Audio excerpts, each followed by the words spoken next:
Greetings, everyone. I'm Jed Schlackman. I work as a holistic counselor and spiritual energy healer.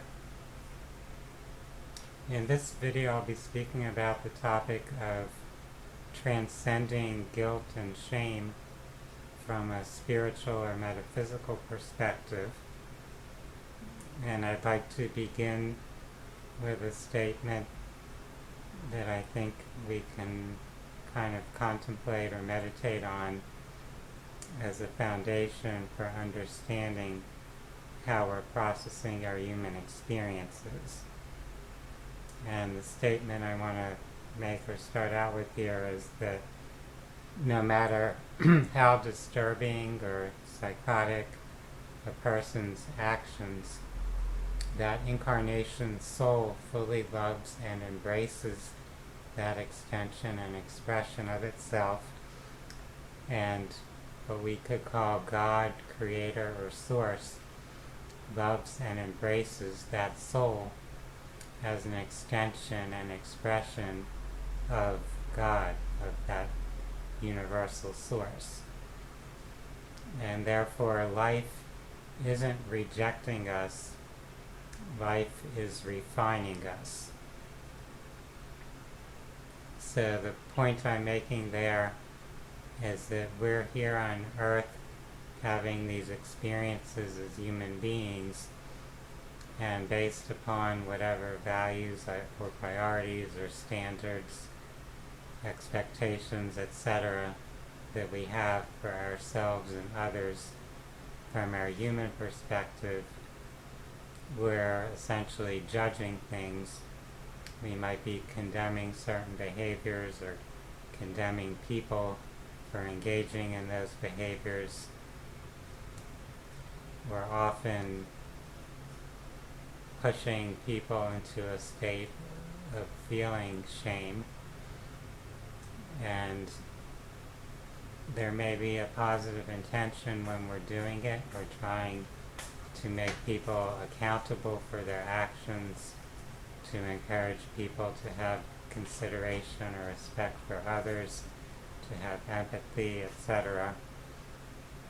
However, when people start to internalize that shame, where they're not merely feeling some regret or disappointment or remorse about some action they engaged in, but they're actually feeling there's something bad or wrong about their identity, about the essence of their self, of who they are. If people are feeling that they within themselves are fundamentally bad or sinful, rejected or abandoned by God or whatever they conceive of as the Creator, and that includes people in your life who you feel you need to be in some way validated by or accepted by. So that could be your biological parents, it could be a community that you belong to. So if you're feeling shame in that context, you feel there's something wrong or bad about you, something that the people around you are going to condemn you for and in some way reject or ostracize you,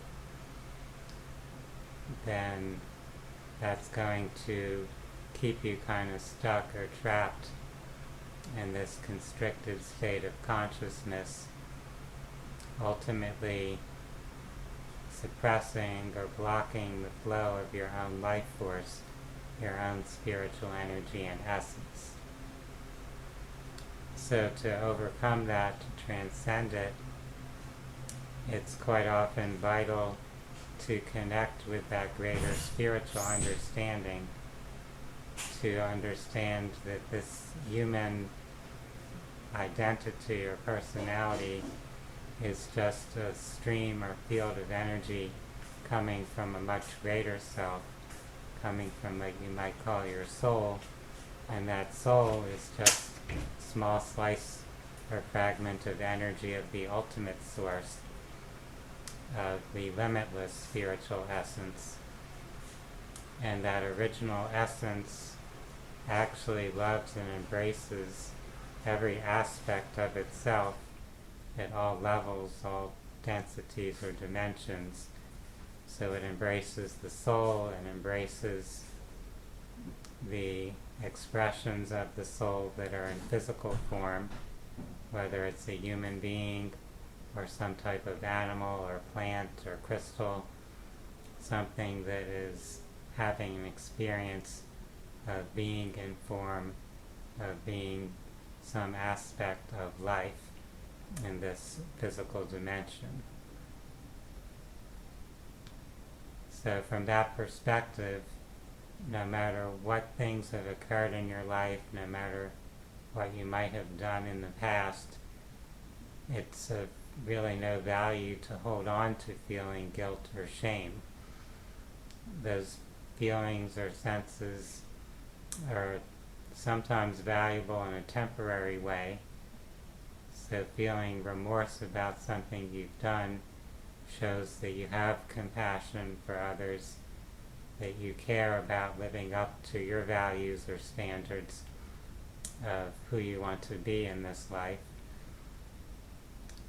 But you can also recognize that it's not possible to perfectly meet or match those standards, that we're limited in our capability to always fulfill the ideals that we have for ourselves.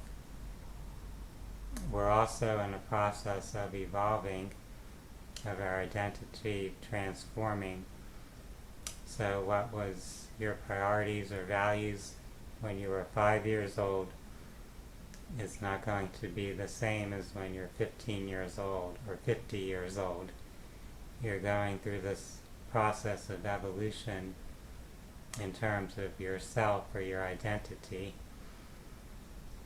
And if you are to be condemning yourself for everything you see in the past as a mistake or something regrettable, you're going to carry a lot of weight emotionally. You're going to carry that burden of feeling guilt or shame. So in the moment, temporarily feeling a sense of regret about your action, that's valuable. It's a tool to help motivate you to shift or change, to do what you feel is better in future circumstances. But paradoxically, if you're holding on to this self-judgment, this feeling of shame and guilt, it's going to actually be harder for you to be fully present energetically, to be more conscious and aware in the moment, to be able to make better or wiser choices and decisions. You'll be acting kind of more impulsively or unconsciously if you have those emotional stresses still burdening you. So if you'd actually hope to become a more clear, conscious, balanced, evolved person, then you'd want to be able to release the emotional baggage, to not be carrying those patterns of guilt or shame, of fear, anxiety, anger, etc. You want to be in a more clear, centered state so you can actually function from that state of greater awareness. So for those that are struggling with guilt or shame, I encourage you to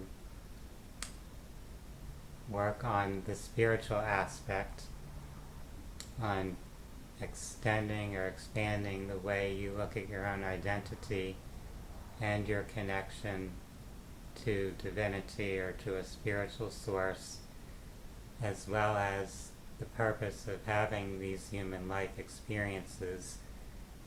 We're not here to compete for some perfection where we'll get awarded for perfection in this human lifetime.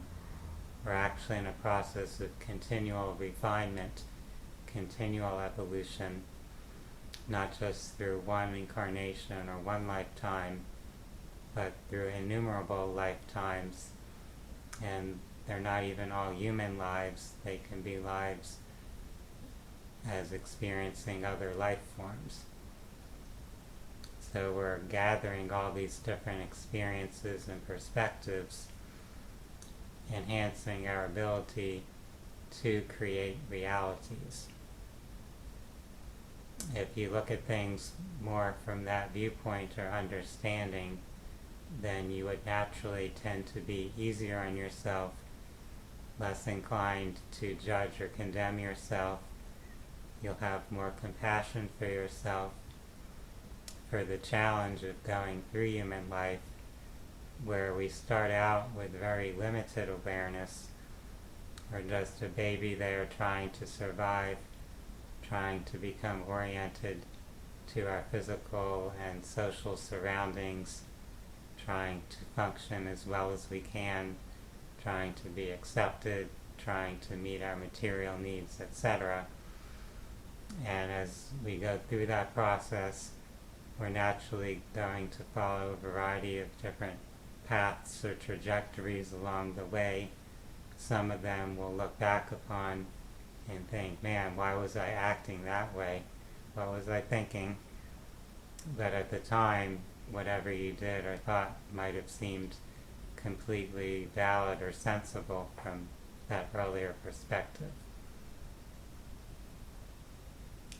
So as each of you are going forward on your path or journey, refining yourself, shifting your identity or concept of who you are, I have compassion for each of you. For those that are looking for more resources on holistic health or personal growth, I invite you to visit my website, which is phinsights.com. That's phinsights.com.